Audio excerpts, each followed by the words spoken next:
Olá, irmãos e irmãs, a graça e a paz. Estamos aqui reunidos para a nossa conexão de oração, um tempo para a gente colocar a nossa vida, o nosso coração diante do nosso Deus. E nesses próximos minutos você possa desacelerar um pouquinho, aquietar seu coração, aquietar a sua mente, e assim que a gente dedique esse tempo, esse momento precioso para a gente derramar a nossa vida e o nosso coração diante do nosso Deus. Nós estamos aqui para a nossa conexão de oração hoje, que é dia 23 de fevereiro, vivendo o tempo após a epifania do Senhor.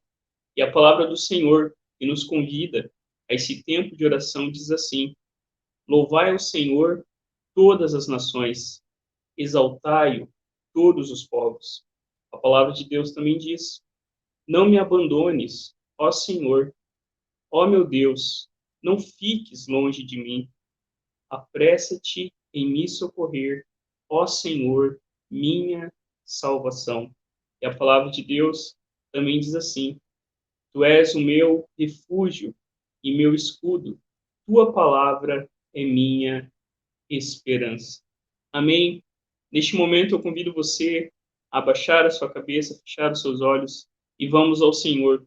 É o nosso refúgio, é a nossa fortaleza, é aquele que não nos desampara e é aquele que é digno de receber a adoração de todos nós e do mundo inteiro. Vamos ao nosso Deus por meio de Cristo, no poder do Espírito nessa oração.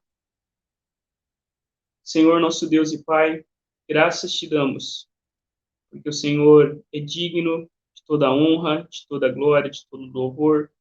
Te louvamos, ó Deus, porque o Senhor tem sustentado a nossa vida, o Senhor é aquele que tem caminhado conosco, e mesmo, Deus, no dia mau, mesmo, Deus, quando nós vacilamos, mesmo quando, Deus, tantas coisas ruins nos acontecem, a nossa esperança, a nossa certeza é de que o Senhor está conosco junto no sofrimento. Que nós venhamos, Deus, a realmente perceber teu amor, o teu cuidado, e assim, Deus, que a gente possa ter uma visão clara do teu amor, da tua bondade sobre as nossas vidas. Nos lembra, Deus, a cada dia, o quão amável, o quão bondoso, o quão misericordioso, o quão presente o Senhor é na nossa vida. Que diante de cada circunstância, Deus, a gente possa perceber a tua boa mão, a tua providência agindo em favor das nossas vidas. Fica sobre nós. Toma, Deus, a vida dos irmãos e irmãs que estão aqui presentes, unidos, apesar de separados fisicamente, mas unidos pelo teu Espírito nesse momento de oração. Toma nossa vida, toma o nosso coração.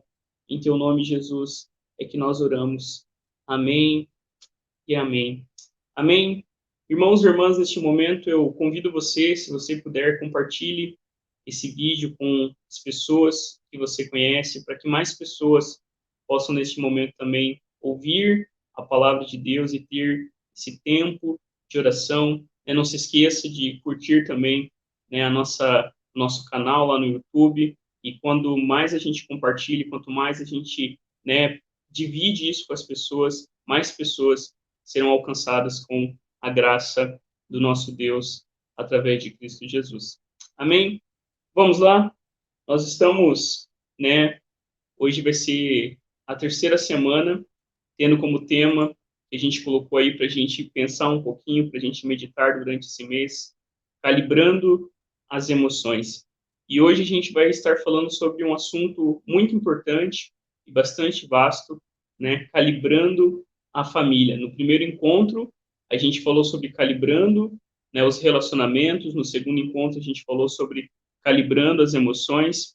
E agora, no nosso terceiro encontro, hoje, dia 23, a gente vai falar sobre calibrando a família. E diante disso, né, essa parte aqui a gente sempre, a cada semana, tem destacado, porque esse é o pano de fundo, né, essa é a paisagem maior daquilo que a gente está conversando a cada semana. E como a gente já viu desde o começo, né, por causa do pecado, por causa da queda, por causa da nossa separação de Deus, o nosso coração acabou sendo distorcido, o nosso coração ficou desequilibrado, a gente perdeu a orientação certa da nossa vida. Então, o nosso coração hoje, por causa do pecado que habita em nós, por causa do mal que habita em nós, ele está confuso.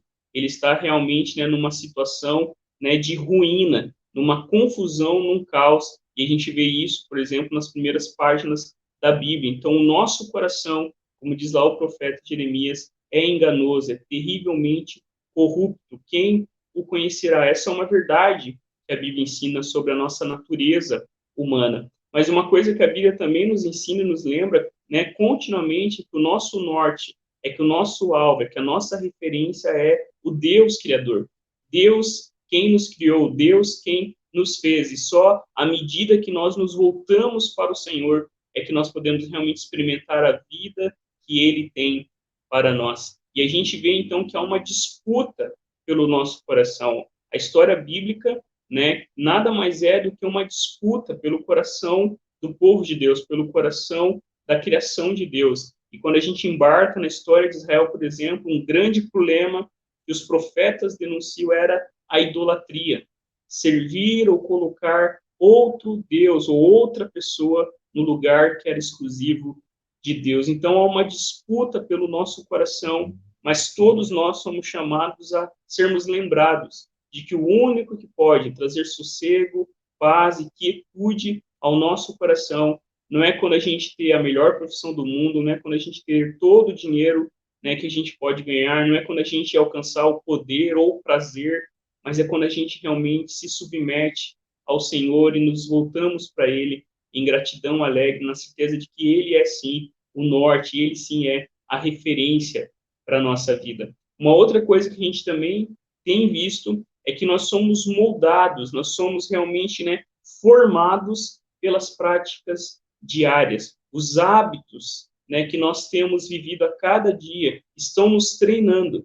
E os hábitos, os rituais diários, as liturgias diárias que a gente toma na nossa vida, ou elas podem estar transformando o nosso coração à medida que continuamente a gente se volta para o Senhor e a sua palavra, aquilo que Ele tem para nós, ou os hábitos, os rituais, as liturgias das nossas vidas podem estar nos direcionando para uma deformação do nosso coração quando a gente se afasta daquilo que Deus tem para nós. E por fim, isso a gente não pode esquecer, todos nós precisamos de recalibragem do nosso coração, todos nós que estamos aí com os nossos amores, né, fora de ordem, né, todos nós que estamos aí, né, manchados por causa do pecado, precisamos de uma reorientação do Espírito Santo na nossa vida. A gente precisa da salvação de Deus na nossa vida, que faça com que a gente realmente entenda a vida que Deus tem para nós e cada coisa que a gente vive na nossa vida, seja um relacionamento, seja uma situação adversa, seja um sofrimento, ou uma doença, ou uma tempestade, ou um deserto, ou a bonança que a gente pode estar passando, todas elas devem realmente fazer com que a gente olhe para o Senhor e aquilo que Deus tem para nós. Então, esse é o pano de fundo que a gente sempre precisa guardar no nosso coração. E diante disso, hoje a gente vai falar sobre a família, e eu quero lembrar para você rapidamente, né, que quando a gente pensa sobre a família, aquilo que, né, Deus criou como família, aquilo que Deus estabeleceu como família, e aquilo que a gente encontra hoje, né, com as famílias, eu quero rapidamente passar isso para você. E quando a gente olha lá em Gênesis, capítulo 1 e 2, a gente vê a boa criação de Deus, né? A gente tem visto isso bastante na escola, né, dominical, aos domingos pela manhã. A gente convida você também a participar. A gente viu lá em Gênesis 1 e 2 que Deus fez uma boa criação, que Deus criou um mundo cheio de paz, né, a Shalom, onde homem e mulher podiam desfrutar de Deus, desfrutar um do outro, desfrutar da boa criação de Deus. Mas lá em Gênesis 3, logo no comecinho da história, a gente vê e é apresentado a uma catástrofe, a uma tragédia que acontece na boa criação de Deus, há uma rebelião no reino de Deus. E quando a gente olha de Gênesis capítulo 4 até Gênesis capítulo 11, o que a gente vê ali é um aumento da perversidade humana. Quando a gente olha nesses primeiros capítulos aí, né, de Gênesis, o livro, né, do princípio, das origens, que nos conta realmente, né, Deus se revelando, Deus como Criador, né, Deus como aquele que faz uma aliança com a sua criação. E a gente olha nesses capítulos, a gente vê a perversidade, a maldade humana aumentando. Por exemplo, a gente vê a história de Caim e Abel, não é? Dois irmãos ali, né? Onde um mata o outro irmão, né? Onde Caim se levanta contra o seu irmão e quando Deus pergunta, né? Caim responde: por acaso eu sou, né? Guarda do meu irmão, por acaso, né? Eu devo alguma coisa ao meu irmão. A gente vê que a continuidade dessa história é Lameque, um descendente de Caim, né? Exaltando a violência, exaltando a maldade. A gente vê que Lameque, como descendente de Caim, ele continua passando, né, essa ideia, né, de contrariedade, de rebelião, de oposição, né, de virar as costas para o Criador. E a gente vê, por exemplo, lá em Gênesis capítulo 6, o texto dizendo que Deus olha a terra e a maldade só aumenta, e a violência e a corrupção somente aumenta. E a gente então é apresentado a uma história importante ali em Gênesis, que nos lembra que Deus é aquele que controla a história, que Deus é aquele que aplica o seu juízo sobre o mundo, mas ao mesmo tempo Deus é aquele que permanece como Deus da aliança, o Deus redentor, o Deus salvador, através da vida de Noé e sua família. Há um reset da criação ali, então, na história de Noé, e a gente vê Deus fazendo isso ao longo da história, e a gente sabe, né, que o próprio Cristo diz que a vinda dele se dará como nos dias de Noé.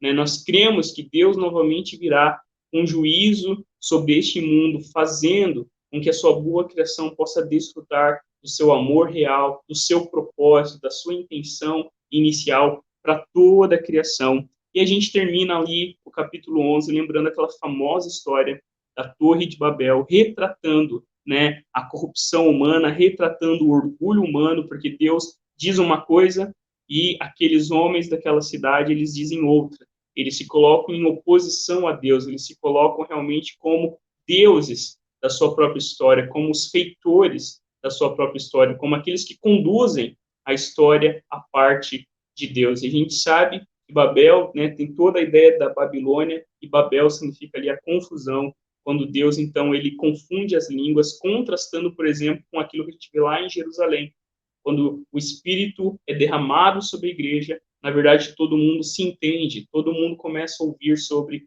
a grandeza de Deus. Tendo isso, né, para a gente se situar, né, nessa ideia de que Deus criou um bom mundo, que o pecado o corrompeu e que o pecado só foi aumentando, aumentando, aumentando, no meio dessa confusão toda estão as famílias. E no meio dessa confusão toda que ainda vive a nossa sociedade, que está em declínio, né, vivem as nossas famílias. E é diante disso que a gente vai olhar, então, para uma história que se situa no meio desse mundo hostil, né, no meio desse mundo onde cada vez mais a maldade prolifera. Eu convido você, então, a olhar comigo o texto sagrado, lá em Gênesis, capítulo 6, do 9 ao 22. Nós vamos ver algumas lições aqui desse trecho da palavra de Deus. Diz assim a palavra de Deus, se você quiser acompanhar aí na tela, ou também se você quiser olhar na versão da sua Bíblia, o texto inspirado diz assim, ouça com fé. São essas as gerações de Noé. Noé era um homem justo e íntegro entre os seus contemporâneos. Noé andava com Deus. Gerou 3 filhos, Sem, Cã e Jafé.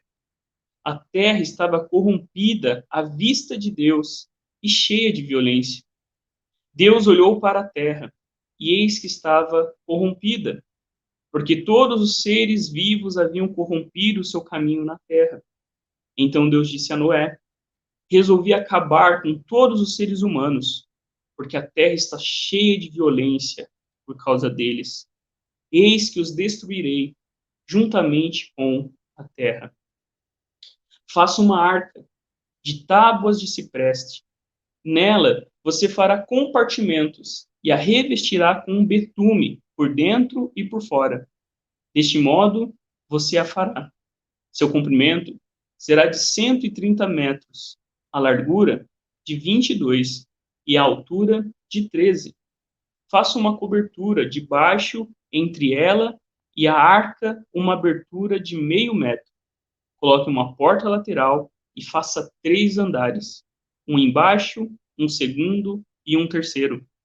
Porque vou trazer um dilúvio de águas sobre a terra para destruir todo ser em que há fôlego de vida. debaixo dos céus. Tudo que há na terra será destruído. Mas com você estabelecerei a minha aliança, e você entrará na arca, você e seus filhos, a sua mulher e as mulheres dos seus filhos. De todos os seres vivos, você fará entrar na arca 2 de cada espécie, macho e fêmea, para conservá-los vivos com você. Das aves, segundo as suas espécies, do gado, segundo as suas espécies, de todo animal que rasteja sobre a terra, segundo as suas espécies. 2 de cada espécie virão a você, para que sejam conservados vivos. Leve com você todo tipo de comida e armazene-a com você. Isso será para alimento a você e a eles. Foi o que Noé fez, conforme tudo o que Deus lhe havia ordenado, assim ele fez. Eu convido você, neste momento, vamos fazer uma oração. Senhor nosso Deus, nós te pedimos que, por favor, a tua palavra seja explicada, seja aplicada na nossa vida, para que a gente experimente, Deus, a tua graça nas nossas famílias. Usa a nossa casa, usa as nossas vidas como instrumento da tua graça, para que famílias sejam redimidas e que através de nós, o Senhor continue cumprindo o teu propósito de abençoar todas as famílias da terra. Traga, Deus, equilíbrio, traga orientação, traga instrução para as nossas vidas enquanto família, enquanto maridos e esposas, enquanto filhos e filhas, enquanto irmãos e irmãs. Que o teu nome seja glorificado, Senhor. Em teu nome nós oramos. Amém e amém. Amém? Queridos e queridas, hoje nós vamos então olhar para esse texto rapidamente, tirar algumas lições para a nossa vida, para a gente realmente aprender sobre a questão da nossa família. E a primeira coisa que a gente vê aí nesse texto, quando a gente pensa em calibrar a vida familiar, o que o texto nos apresenta é que nós precisamos praticar a comunhão com Deus. Veja aí no texto que o texto diz que, né, são estas as gerações de Noé, esses são os relatos dos filhos de Noé. É como se a gente estivesse sendo apresentado a um novo álbum de fotos. Porque lá em Gênesis 5:28, né, quando fala ali, né, da descendência de Noé, né, o pai de Noé olha para ele e diz: olha, será esse que vai aliviar o peso do pecado? Havia uma expectativa, havia realmente um sentimento, porque no meio de toda essa confusão, no meio de tanta maldade e perversidade, a gente percebe que o Senhor estava ali agindo de forma sobrenatural, de forma misteriosa. E lá, então, no capítulo 5, a gente vê o pai fazendo essa oração, esse voto, que Noé traria um pouco de descanso, um pouco de alívio sobre a criação de Deus. E aqui, então, a gente é apresentado a um novo álbum de família. Se a gente pegar aí Gênesis, esses capítulos, você percebe que há várias genealogias, né, nomes dos filhos, dos descendentes que dariam origem a todas as nações. E esse Noé, que nos é apresentado aí, diz o texto, Noé era um homem justo e íntegro, que andava com Deus. Quando o texto diz isso, o texto não estava dizendo que Noé era um homem perfeito que não pecava. Mas com isso, o texto está dizendo que Noé era um homem que andava com Deus. Era um homem que, no meio de um mundo hostil ao Senhor, no meio de um mundo corrupto, Noé andava com Deus. Né? Se você voltar um pouquinho no texto, a gente percebe que o texto diz que, naquele tempo, as pessoas começaram a invocar o nome do Senhor. Então, à medida que a sociedade vai se corrompendo, de alguma maneira sobrenatural, Deus ele vai colocando a sua graça no meio dessa confusão, para que através desse novo álbum de família que está aí se originando, que está aí sendo fotografado, uma nova história possa ser escrita. A descrição de Noé aqui, né, nessa tríade, né, de que ele era um homem justo, ele era um homem íntegro e que andava com Deus, retrata exatamente, né, o caráter daquelas pessoas que realmente vivem em comunhão com Deus. Noé praticava, Noé ele caminhava com Deus. E quando a gente pensa sobre isso, né, sobre a comunhão que nós podemos ter como Deus, com Deus, a gente não perde de vista que nós podemos também andar com Deus hoje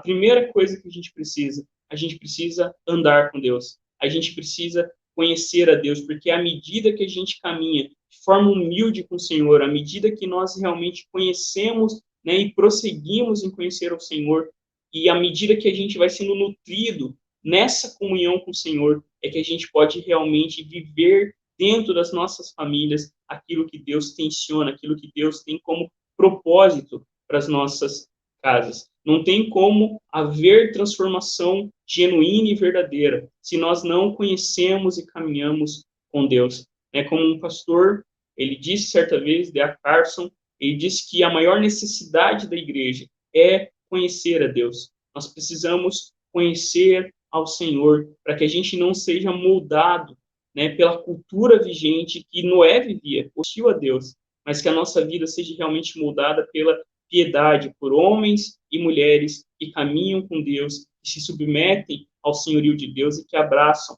a vontade de Deus para as suas vidas. Então, o texto diz que Noé gerou filhos, e os filhos aí, né, que Noé gerou, e a ideia, o texto mesmo vai dizer um pouquinho mais para frente, é que eles representam todos os povos da terra. Então, Noé, ele caminha com Deus, ele tem comunhão com Deus, e Deus, então, chama essa família agora para que, através dessa família, Deus traga juízo e Deus traga esperança sobre a sua criação, que estava realmente sendo corrompida por causa da maldade, do pecado que a gente vê sendo registrado desde o capítulo 4 de Gênesis, a morte de Abel, né, com a inaltação da violência através de Lameque, assim a corrupção continua no capítulo 6, né, tem ali um texto complicado sobre os filhos dos homens, né, tendo relação com os filhos de Deus, tendo relação com as mulheres, e assim, então, a gente vê que a criação toda entra num processo de destruição por causa do pecado, e através dessa família, através desses homens que representam todos os povos da terra, Deus começa a fazer algo novo. E uma coisa que a gente vê, então, no versículo 11, que a terra estava corrompida à vista de Deus e cheia de violência. Nós não estamos aquém disso, nós não estamos, né, ilesos, imunes a este mundo onde também a maldade, à vista de Deus, só cresce. É no meio de uma sociedade, né, corrupta, é no meio de pessoas que cada vez mais abandonam ao Deus, né, trocam, como diz o apóstolo Paulo, né, o Criador pela criatura, e nessa troca, e nessa perversão, e nessa questão de suprimir a verdade pela mentira, como a gente vê lá em Romanos, a gente precisa realmente não perder isso de vista, ter comunhão com Deus. E essa comunhão só é possível por causa daquilo que Jesus Cristo fez na cruz do Calvário. O próprio Cristo ora pelos seus discípulos, dizendo, olha, não peço que, né, os tires do mundo, mas que os livre do mal. E da mesma maneira, hoje nós aqui, pleno século XXI, no ano de 2022, com tantas coisas acontecendo, a gente é chamado a praticar a comunhão com Deus. Como alguém disse, se formos fracos em nossa comunhão com Deus, seremos fracos em tudo. Não permaneceremos firmes e fortes se não estivermos realmente com os nossos pés sobre a rocha, que é o próprio Cristo Jesus. Uma segunda coisa que a gente vê aí nesse texto é que a gente precisa assumir o nosso lugar como parceiros de Deus.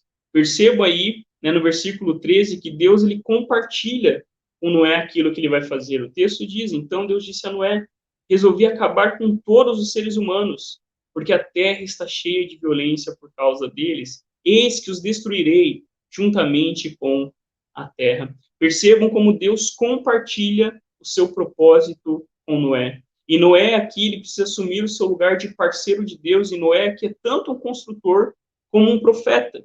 Porque à medida que Noé vai construindo aquela arca, à medida que aquilo vai crescendo, as pessoas começam a olhar para aquilo, né? E Noé começa então a dizer, olha, gente, haverá destruição, haverá chuva tamanha que ninguém poderá se salvar. Deus, ele compartilha o seu propósito com Noé. Quando a gente olha lá no Evangelho, Jesus diz a mesma coisa, eu não chamo mais vocês de servos, é porque os servos não sabem aquilo que está no coração do seu Senhor, mas eu chamo amigos, porque tudo o que tenho aprendido do Pai, eu tenho dado a vocês. Da mesma maneira que a gente vê Deus compartilhando, né, o seu propósito de juízo com Noé, e Noé se torna, então, um profeta. Antes, lá dos profetas, né, que começam ali com Elias, Eliseu, e depois vai indo para os profetas maiores e menores, como a gente conhece. Noé aqui é chamado para ser um parceiro de Deus, ouvir de Deus aquilo que Deus está fazendo no mundo. Da mesma forma, a gente, Deus compartilha, Deus se revelou conosco para que a gente viva neste mundo como embaixadores do Senhor, como instrumentos do Senhor, como veículo do Senhor, para que a sua bênção alcance todos os povos, começando pela nossa família.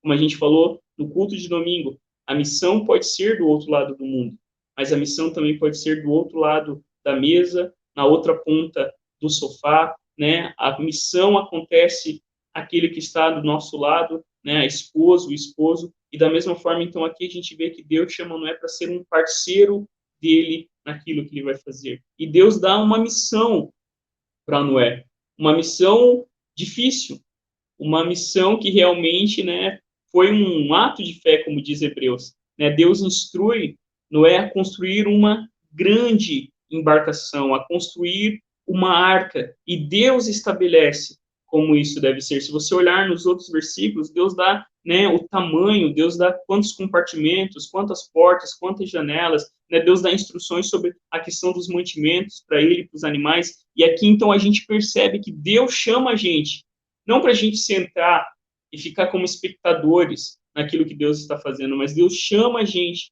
para sermos protagonistas, para assumirmos os papéis que Ele tem, para que através de nós, o seu mundo e as nossas famílias possam desfrutar da proteção e da provisão de Deus. Deus, ele dá ordens claras, né? Como Noé deveria fazer. E Noé, então, pela fé, ele assume, né, como parceiro de Deus naquilo que Deus vai fazer. E quando a gente vê isso no Evangelho, a gente aprende que em Jesus, a sua igreja, pelo Espírito Santo, é parceira de Deus também no mundo. Quais são, né, as instruções claras que Deus nos ensina a respeito da família, a respeito de como devemos viver a nossa vida, para que assim, de fato, a gente seja parceiro de Deus naquilo que Deus está fazendo. Isso é uma coisa que a gente precisa olhar com atenção, porque a igreja de Cristo Jesus, ela tem uma missão.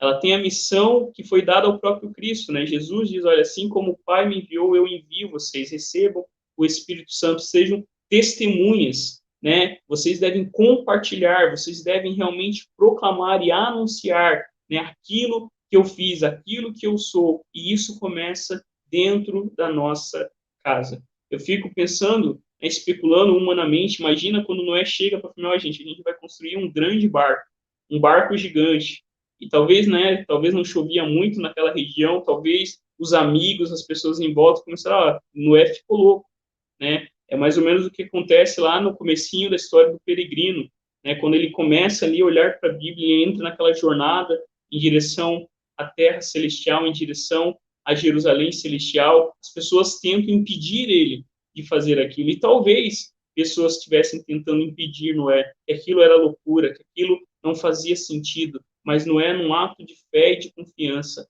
ele se torna um parceiro de Deus naquilo que Deus está fazendo no mundo. E da mesma forma, Deus chama a gente para sermos parceiros na restauração da nossa família, na libertação da nossa família, para que mais pessoas conheçam o Senhor. E por fim, uma terceira coisa que a gente percebe aí é a graça de Deus.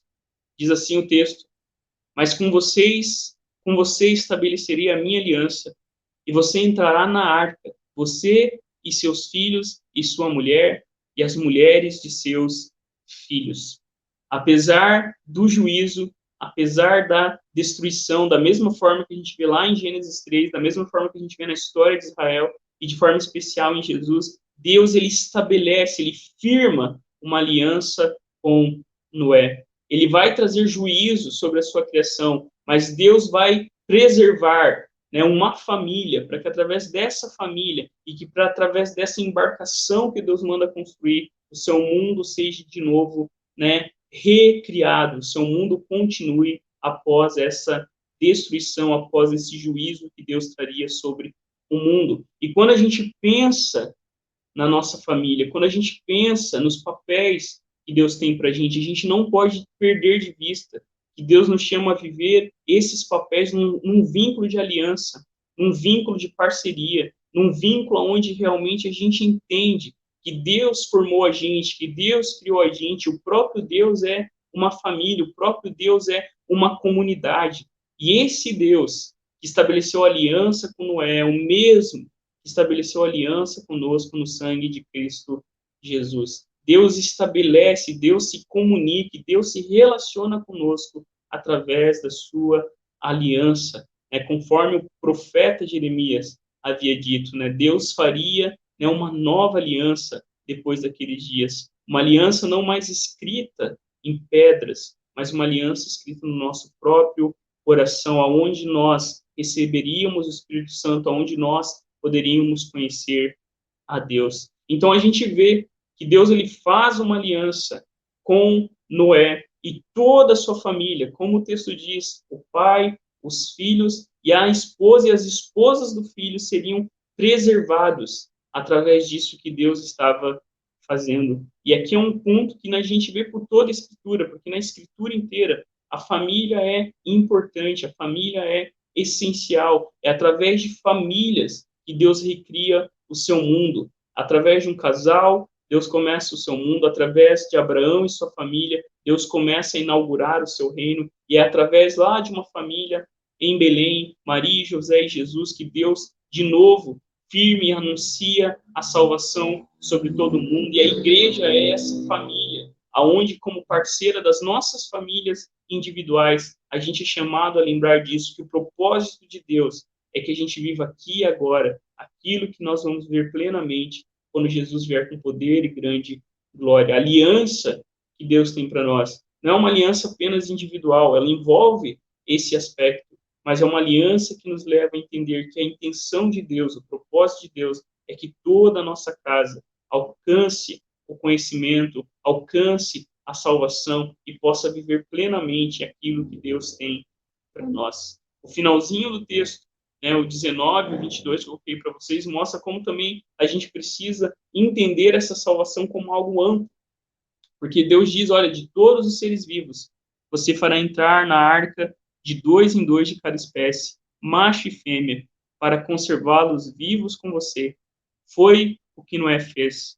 Conforme tudo que Deus lhe havia ordenado, ele fez. E aqui a gente percebe que a graça de Deus, e a gente precisa entender isso, que a intenção de Deus é salvar toda a sua criação, e isso envolve as nossas famílias, isso envolve a criação como um todo. Essa ideia aqui de Deus preservar a vida dos animais, e a gente conecta isso também lá com a história de Nínive, quando Deus diz, como que eu não vou ter compaixão de toda essa gente, de todos os animais que moram nessa cidade, né? Em vez de trazer juízo, se Nínive, né, se arrependesse, Deus traria, né, salvação, Deus passaria, Deus voltaria atrás no seu juízo. E aqui, o que Gênesis está lembrando a gente é que a gente precisa perceber a graça de Deus em todo o mundo de Deus e como a intenção de Deus é que cada área da nossa vida seja realmente vivida para a glória de Deus. As nossas famílias e tudo que faz parte da nossa vida, né, devem ser calibrados com a graça de Deus, lembrando da aliança que Deus fez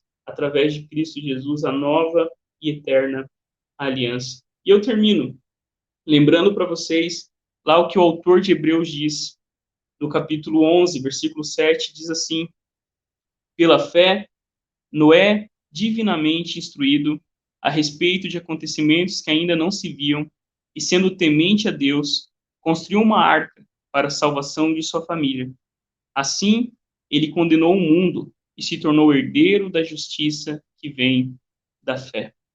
Quando a gente olha lá para a forma como o autor de Hebreus, ele olha para a história de Noé, o autor de Hebreus nos lembra exatamente isso, que Noé confiou em Deus, ele foi divinamente instruído, ele temia ao Senhor e ele sabia que Deus era fiel e que através daquilo Deus salvaria a sua família, e não só a sua família, mas através da sua família viria o Redentor, viria o Salvador, traria para nós a herança da graça pela fé em Jesus Cristo. As nossas famílias são alvo da graça e do amor de Deus, e Deus quer nos usar como instrumento da sua graça e da sua paz.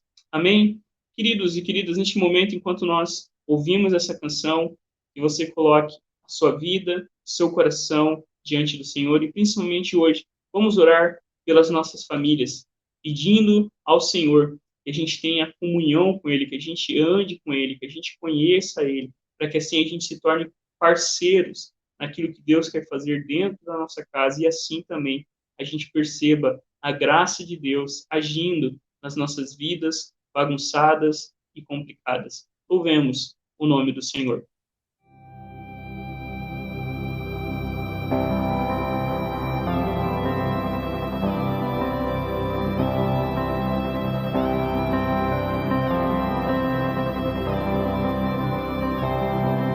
Jesus, em tua presença, reunimos-nos aqui, contemplamos tua face e rendemos-nos a ti, pois um dia a tua morte trouxe vida a todos nós e nos deu completo acesso ao coração do Pai.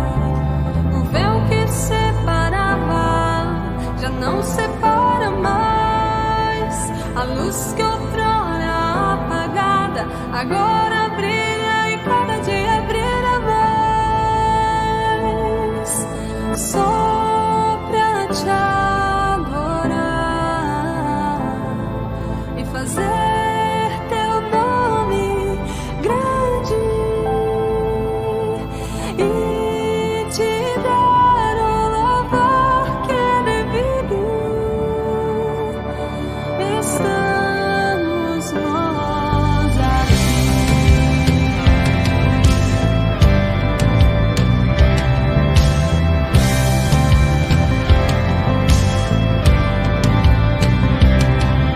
Jesus, em tua presença, reunimos-nos aqui, contemplamos tua face e rendemos-nos a ti, pois um dia a tua morte trouxe vida a todos nós e nos deu completo acesso ao coração do Pai. O véu que separava já não separa mais. A luz que outrora apagada agora brilha e cada dia brilha mais. Só pra te adorar e fazer teu nome grande e te dar o louvor que é devido. Estamos nós aqui.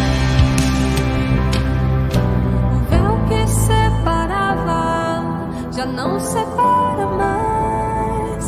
A luz que outrora apagada agora brilha e cada dia brilha mais. Só pra te adorar e fazer teu nome grande e te dar o louvor que é devido. Estamos nós aqui. Estamos nós aqui. Estamos nós